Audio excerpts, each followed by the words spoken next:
Okay, let's unpack this. Sleep. We all need it, right? Uh-huh. It's fundamental, like breathing or, arguing about pineapple on pizza. Absolutely. It feels simple.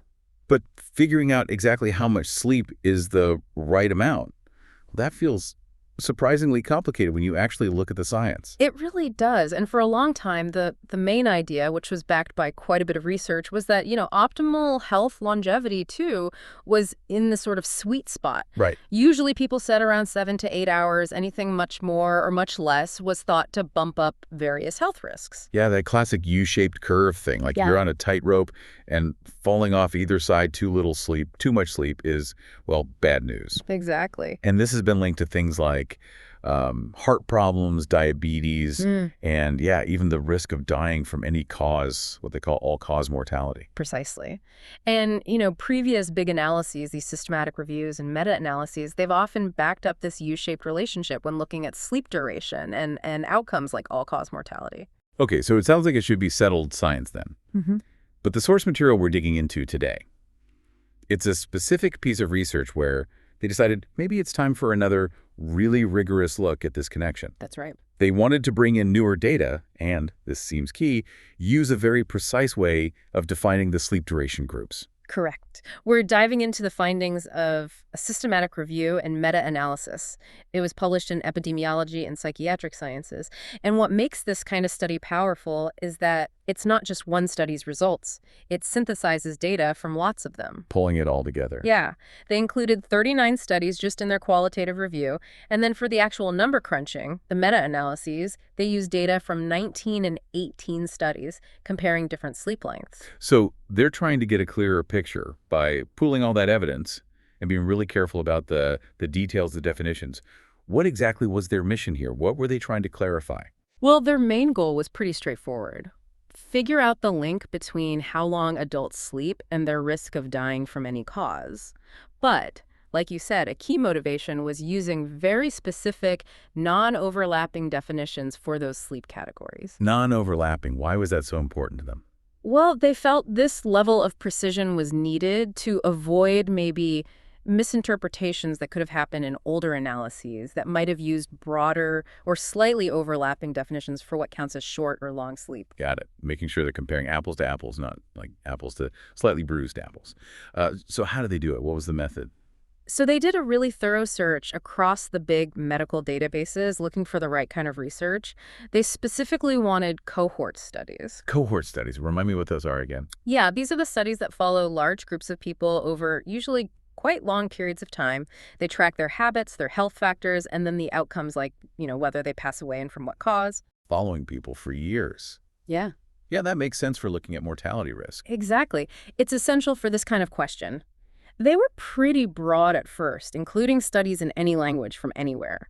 But for the quantitative part, the meta-analysis, they set the standard, the reference group, as people sleeping between 7 and 9 hours a night. Okay, 7 to 9 hours. That's the benchmark. That feels like the commonly cited healthy range anyway. Right. And so their two main comparisons were people sleeping less than 7 hours versus that 7-9 hour group, and then people sleeping more than 9 hours versus that same 7-9 hour group. Less than 7, more than 9. Clear boundaries. Very clear. And they also looked closely at the quality of the studies they included, the potential for bias.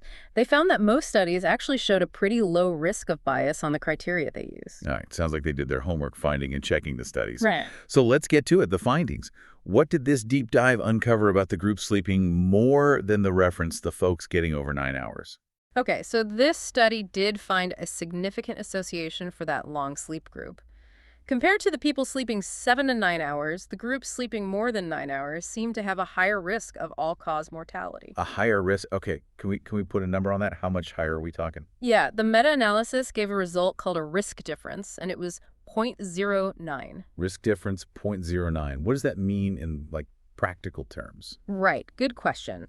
So a risk difference of 0.09 basically means that over the time periods the studies covered, for every 100 people who are sleeping more than 9 hours, about 9 more people died from any cause compared to 100 people sleeping 9 hours. 9 more per 100, okay. And this was statistically significant, so unlikely to be just random chance. The confidence interval, the 95% confidence interval, was Brown 07 to 0.0.1, which kind of pins down the range of that increased risk. And this link held up pretty consistently across the individual studies they looked at, and even when they split the analysis by gender. Okay, so over 9 hours is linked to a higher risk in this particular analysis. Now, here's where my brain starts doing loops, and maybe it's counterintuitive. Does this mean sleeping longer than 9 hours is somehow causing people to die sooner? Because that feels completely backward. Sleep is supposed to be good for you, restorative. That's the absolute crucial question, isn't it? And the authors of this paper, they're very, very careful here. While they found this probable association, the numbers connect them, they strongly emphasize that causality is unlikely. Unlikely, even with that significant number. How come? Because they argue it's far more likely that this association is reflecting an underlying health issue, maybe a systemic disease or a neurological condition, perhaps something that hasn't even been properly diagnosed yet. Think of it like this. Instead of the long sleep causing the higher death risk, it's more probable that some pre-existing or developing condition is causing both the increased need for sleep and the increased risk of dying. So the long sleep is more like a marker, a symptom. Exactly. A marker or a symptom of that underlying illness rather than the direct cause of mortality itself. Okay. Okay, so the extra sleep is like a flag your body is waving saying, hey, something else might be going on here. It's the messenger, maybe, not the message itself. That's a great way to put it. The authors talk about a few ways this could work. It could be related to maybe worse sleep quality even if you're in bed longer, more fragmentation. Right. It could just be general fatigue from an illness that makes you less resilient.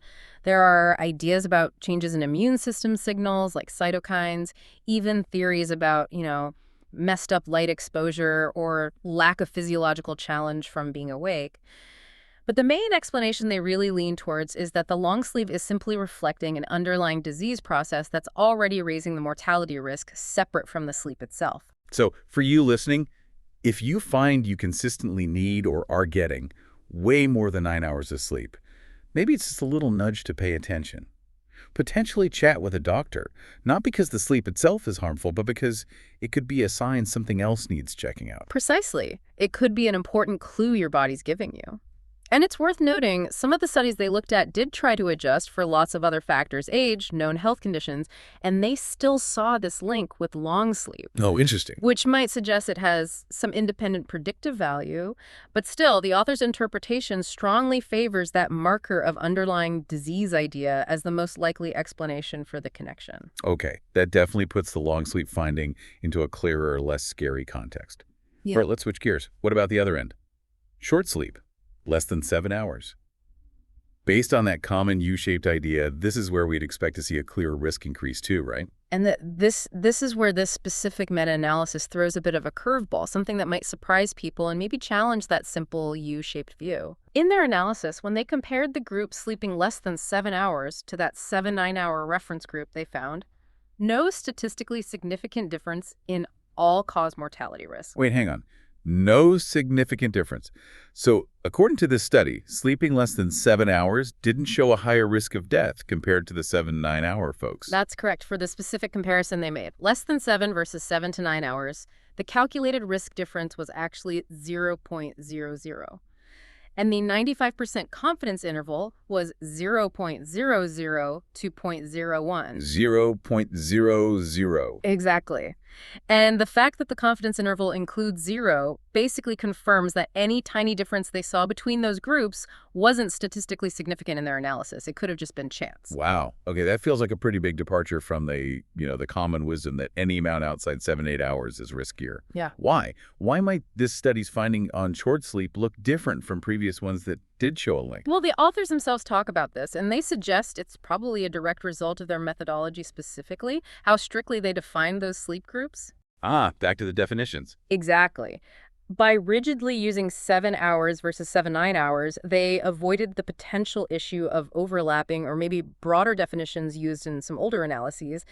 Those might have lumped people sleeping, say, 5 or 6 hours in with people sleeping only 3 or 4 hours. Okay, so they're suggesting the risk we often hear about with short sleep might actually be driven by the really short end of the stick, like super short sleep. That's precisely their hypothesis. They think the increased risk found in previous research might be primarily linked to much lower sleep times.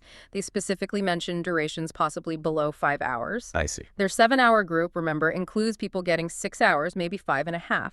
And their analysis suggests that this broader group, compared directly to 7-9 hours, didn't show that statistically significant jump in mortality risk in this particular study. Okay. They also mentioned that for the really, really short durations, like under 4 hours, there just weren't that many studies available for them to include in the analysis. So it's hard to draw strong conclusions about those extreme ends based only on this one paper. Right, right. So this study isn't saying, hey, getting 3 hours of sleep is fine. Not at all. Definitely not. What it is saying is that based on their specific comparison of everyone under 7 hours versus the 7 to 9 hour group, they didn't see that elevated mortality risk pop out. And they think the reason might be their precise grouping, suggesting the real danger zone might only start at truly very short durations, maybe under 5 hours, which their 7-hour category didn't isolate. That's a really good way to summarize this paper's specific finding and how they interpret it regarding short sleep. It definitely highlights how, the nitty-gritty details of how you group and analyze data can really matter in this kind of large-scale research. Okay, so let's step back, look at the big picture from this deep dive into this one paper. Yeah. What are the main takeaways here? How does this analysis maybe reshape how we think about sleep duration and longevity? All right, so based only on the findings from this specific review and meta-analysis, there are really two key points. First, they did find that probable link between consistently sleeping more than 9 hours and a higher risk of dying, but, and this is the big but, they conclude it's most likely acting as a marker for some other underlying health issue, not the sleep itself causing the problem. Marker, not cause. Got it. Second, and this is the perhaps surprising part that contrasts with some earlier reports, this specific study did not find a statistically significant link between sleeping less than 7 hours a night, when compared strictly to 7-9 hours, and higher mortality risks. And they think that might be down to how they define the groups. Yes. They suggest their careful, non-overlapping definitions might explain this difference, and that any real risk increase might be confined to much shorter durations, potentially below 5 hours, which weren't clearly isolated in their 7-hour group analysis. So that classic U-shaped curve. Maybe it's a bit more nuanced, according to this paper anyway. Too much sleep is linked to risk, yeah, but maybe as an indicator of other problems. And too little, specifically in that range, just under 7 hours, maybe including 6 or even 5 hours, didn't show that direct mortality link in this specific analysis, suggesting the real risk might only kick in at the extreme short end. That sums it up pretty well based on the evidence presented in this paper. It's also really important to remember what the study didn't focus on, its limitations. Ah, good point. It's primarily about sleep duration, the number of hours. It doesn't really dig deep into equally important things like sleep quality, how fragmented your sleep is, disturbances like sleep apnea, or even how consistent your sleep schedule is. The authors themselves acknowledge these are vital areas needing more research. Right, sleep duration is just one piece of a much bigger, much more complex health puzzle. Exactly. Okay, so bringing it back home, what does all this mean for you, the listener, maybe lying awake worrying or hitting snooze for the 5th time? Well, I think this study offers some interesting perspective. It suggests that if you find yourself consistently needing or getting significantly more than 9 hours sleep, it might just be a gentle nudge, a signal to maybe discuss it with your doctor, just to rule out any potential underlying health things causing that extra sleep need. Makes sense. A check-in. Yeah.